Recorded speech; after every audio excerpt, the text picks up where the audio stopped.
মুসলিম দেশে কোনো হিন্দু ধর্মের লোকেরা থাকতে পারে না। আমরা চাইবো বাংলাদেশে যেন হিন্দু শান্তিতে থাকে। ভারত যদি পশ্চিমবঙ্গের পুলিশ যদি পাঠিয়ে দেয় তাহলে বাংলাদেশ দখল হয়ে যাবে।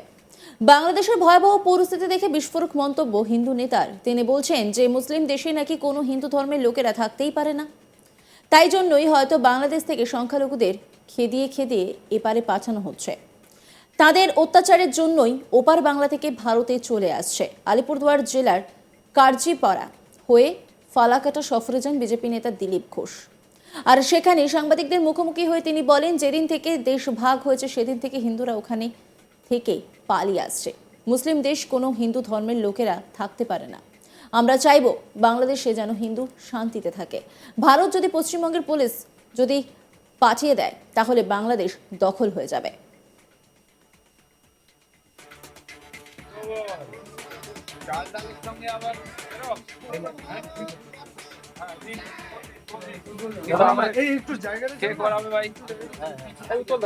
তোমাকে প্রথম বলেছি যে করার তোমাদের জানে না কেউ, নিজের ফোন থেকে করাও।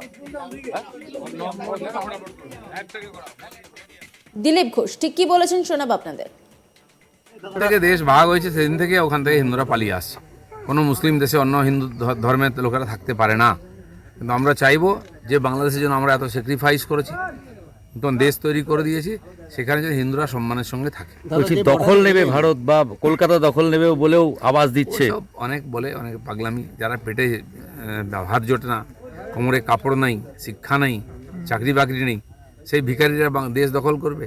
আজ সিরিয়াতে যেমন 80% এলাকা গুঁড়িয়ে দিয়েছে, ইসরায়েল দখল নিয়ে নিচ্ছে। তো ভারত যদি আমাদের খালি পশ্চিমবঙ্গের পুলিশকে পাঠিয়ে দেয় তাহলে বাংলাদেশ দখল হবে। সীমান্তে স্লোগান তুললেন সনাতনীরা, বাঁচা স্লোগান, কি বলবেন সীমান্তে এসে? এখানে সাধারণ মানুষ, এখানকার হিন্দু সমাজের মনের মধ্যে যে কষ্ট আছে, তারা চান ওখানে এপারেও যারা আছেন ওপাশেও তারাই আছেন, আমাদের আত্মীয় স্বজনরা আছেন কষ্টের মধ্যে। তো সেইখান থেকে এখানকার মানুষের মনের মধ্যে যে ক্ষোভ, সেটা সভা সমিতি মিছিলের মাধ্যমে স্লোগানের মধ্যে তারা প্রকাশ করছেন। তিনি আরো বলেন, তৃণমূল কংগ্রেসের সরকার বাংলাদেশ নিয়ে কিছু বলছে না, কারণ তারা বাংলাদেশ থেকে জিহাদিদের নিয়ে আসে, এরপরে তারা পশ্চিমবঙ্গে ঢুকে পরিচয়পত্র বানিয়ে দেশে ঢুকে। আফগানিস্তানের লোক এসে মাল বিধানসভা থেকে আধার কার্ড পেয়ে যাচ্ছে, জন্ম সার্টিফিকেট পেয়ে যাচ্ছে, তারপরে সারা দেশে ছড়িয়ে পড়ছে। পশ্চিমবঙ্গে এটা কি চলছে? হিন্দু সমাজের জন্য মমতা বন্দ্যোপাধ্যায়ের কোনো দায়িত্ব নেই? মুসলমানদের ঠেকা নিয়ে বসে আছেন। আজ পূর্ব বাংলায় হিন্দুরা আক্রান্ত, পূর্ব বাংলার ভবিষ্যৎ অন্ধকার। ওখানে যদি উগ্রবাদীদের উৎপাত বাড়ে তাহলে ভারতে আসবে। কি বলেছেন দিলীপ ঘোষ শোনাব আপনাদের। এটা চিন্তা করা দরকার। ডিএমসির পূর্ব বাংলায় যে হিন্দুরা আছেন বাংলাদেশ, তার সম্বন্ধে চিন্তা করুন। তারা নির্বাচিত সরকার, সাংবিধানিক অধিকার আছে, তারা মোদিজির উপরে ফেলে, তারা মোদিকে চাপ দিচ্ছে না কেন যে কিছু করুন ওখানে? আমরা তো রাস্তায় বেরোচ্ছি, আন্দোলন করছি। গাজাতে বোম পড়লে রাস্তায় বেরিয়ে পড়ে টিএমসি লোকেরা, ইসরায়েলের আদ্যসাধ্য করে। এই বাংলাদেশের বিরুদ্ধে বলছে না কেন? খালি মুসলিম ভোটের জন্য। আর তারা ওখানকার জিহাদিদের নিয়ে আসছেন, ওখানকার উগ্রপন্থীদের, ওখানকার রোহিঙ্গাদের নিয়ে এসে এখানে তাদেরকে আধার কার্ড বানিয়ে দিচ্ছেন আর দেশে ঢুকিয়ে দিচ্ছেন। আফগানিস্তানের লোক এসে পশ্চিমবাংলায় মাল বিধানসভা থেকে আধার কার্ড পেয়ে যাচ্ছে, বা ওখানে বার্থ সার্টিফিকেট পেয়ে যাচ্ছে, ডেথ সার্টিফিকেট পেয়ে যাচ্ছে, আধার কার্ড পেয়ে গিয়ে সারা দেশে চলে যাচ্ছে। এটা কি চলছে? পশ্চিমবাংলাটা গিয়ে ধীরে ধীরে আইন শৃঙ্খলার উপরে চলে যাচ্ছে। আর এখানকার হিন্দু সমাজের বা উপর বাংলায় হিন্দু সমাজের জন্য মমতা ব্যানার্জি কোনো দায়িত্ব নেই, কেবল মুসলমানদের ঠিকা নিয়ে বসে আছে। এই মুহূর্তে বাংলাদেশের পরিস্থিতির ক্ষেত্রকে নিয়ে মমতা ব্যানার্জি যে মুসলিম তোষণ, এই তোষণটাকে ঝেড়ে ফেলতে চাইছেন। উনি কি করে ঝেড়ে ফেলবেন? ওনার রাজনীতিটা এরকম, এটা ঝেড়ে ফেললে ওনার দোকানই বন্ধ হয়ে যাবে। সে যা রাজনীতি করুক, আজ পূর্ব বাংলায় হিন্দুরা আক্রান্ত এবং পূর্ব বাংলার ভবিষ্যৎ অন্ধকার। এটা চিন্তার বিষয়। কারণ ওখানে যদি উৎপাত হয়, উগ্রপন্থী ক্রিয়াকলাপ হয়, যেমন সিরিয়া থেকে 50 লাখ লোক পালিয়ে গেছে, তো আসবে কোথায়? যদি বাংলাদেশ থেকে লোকেরা পালায়, ভারতবর্ষে আসবে, পশ্চিমবাংলায় আসবে। এখানেই আমার জনসংখ্যা ডবলের বেশি হয়ে গেছে, আমাদেরই খাওয়া থাকার জায়গা নেই। তো সেখান থেকে বাংলাদেশ থেকে আবার যদি অত্যাচারিত লোকেরা আসে, হিন্দু মুসলমান সবাইকে আসতে হবে, যে অবস্থা চলছে। আফগানিস্তানে, সিরিয়াতে তো কোনো হিন্দু ছিল না, মুসলমানরাই ছিল, তারাই বিমানের উপরে বসে পালাচ্ছিল। আজকে সিরিয়ায় তার চেয়েও খারাপ অবস্থা, 1 লক্ষ লোক খুন হয়ে গেছে। তো তাহলে ভারতবর্ষ চারদিকে ঘিরে আছে বাংলাদেশকে, তো ওখান থেকে যদি 10, 20, 50 লক্ষ লোক আবার চলে আসে, আমাদের উপরে চাপ বাড়বে। বাংলাদেশে শান্তি চাই, তাই সবার চেষ্টা চাই। জলপাইগুড়ি সফরে গিয়ে দিলীপ ঘোষ বলেন, কোন দিন বাংলাদেশে যুদ্ধ করেছে? চুরি করে ভারতে ঢুকে খায় ভিখারিরা, অনেক বড় বড় কথা বলে, কিন্তু ফুটপাতি হতে শুতে হয়। বাংলাদেশের অবস্থা খুবই খারাপ। আর যদি আমরা বলি জলটা বন্ধ করে দেবো, বাংলাদেশ বাঁচবে? কিন্তু মাথা খারাপ লোক আছে ওখানের, মিডিয়ার থাকার জন্য নেতা নয়।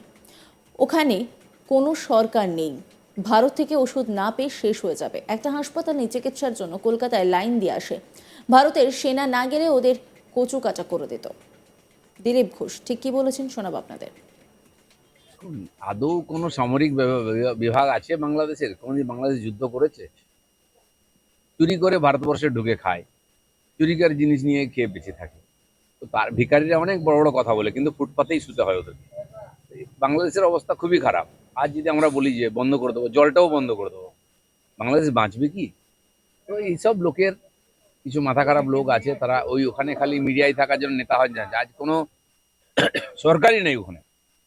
এমন একটা দেশ, প্রধানমন্ত্রীর বাড়িকে লুট করে নেয়, পার্লামেন্ট ভবনকে লুট করে নেয় যে দেশের লোক। কি দেখুন সিরিয়াতে কি হচ্ছে, একই ঘটনা। এরা এত অযোগ্য অকম্মা, না নিজের পেট চালাতে পারে না দেশ চালাতে পারে। এসব লোকের কথার কোনো গুরুত্ব নেই। ভারতের সাহায্য নিয়ে যে ইকোনমিক জোন তৈরি হয়েছিল, সেখান থেকে ভারতীয়দের লাথি মেরে বের করার নিদান কিন্তু তাদের না, তাহলে এটাও বলুন যে ভারতের কোনো জিনিস আমরা নেবো না, খাবো না। কদিন বাঁচবে ওরা? ওষুধই পাবে না, অর্ধেক লোক মরে যাবে।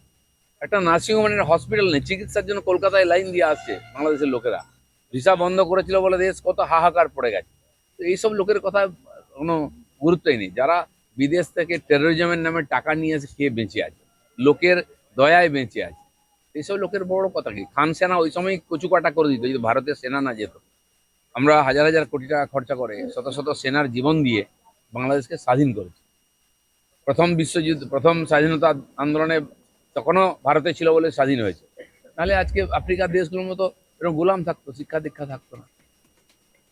অশান্ত পরিবেশ প্রতিবেশী দেশ বাংলাদেশে, আর তার মাঝেই বিস্ফোরক মন্তব্য করলেন দিলীপ ঘোষ। তিনি ঠিক কি বলেছেন শোনাব আপনাদের।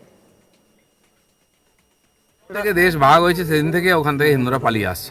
কোনো মুসলিম দেশে অন্য হিন্দু ধর্মের লোকেরা থাকতে পারে না। কিন্তু আমরা চাইবো যে বাংলাদেশের জন্য আমরা এত স্যাক্রিফাইস করেছি, নতুন দেশ তৈরি করে দিয়েছি, সেখানে যেন হিন্দুরা সম্মানের সঙ্গে থাকে। বলছি দখল নেবে ভারত বা কলকাতা দখল নেবে বলেও আওয়াজ দিচ্ছে। ওসব অনেক বলে, অনেক পাগলামি। যারা পেটে ভাত জোটে না, কোমরে কাপড় নাই, শিক্ষা নেই, চাকরি বাকরি নেই, সেই ভিখারিরা দেশ দখল করবে। আজ সিরিয়াতে যেমন 80% এলাকা গুঁড়িয়ে দিয়েছে ইসরায়েল, দখল নিয়ে নিচ্ছে। তো ভারত যদি আমাদের খালি পশ্চিমবঙ্গের পুলিশকে পাঠিয়ে দেয়, তাহলে বাংলাদেশ দখল হবে। দাদা সীমান্তে জলপাইগুড়ি স্লোগান তুললেন, সনাতনীরা বাঁচাও স্লোগান, কি বলবেন সীমান্তে এসে? এখানে সাধারণ মানুষ, এখানকার হিন্দু সমাজের মনের মধ্যে যে কষ্ট আছে। নজর রাখুন আজ তাক বাংলার ইউটিউব স্ট্রিমিংয়ে।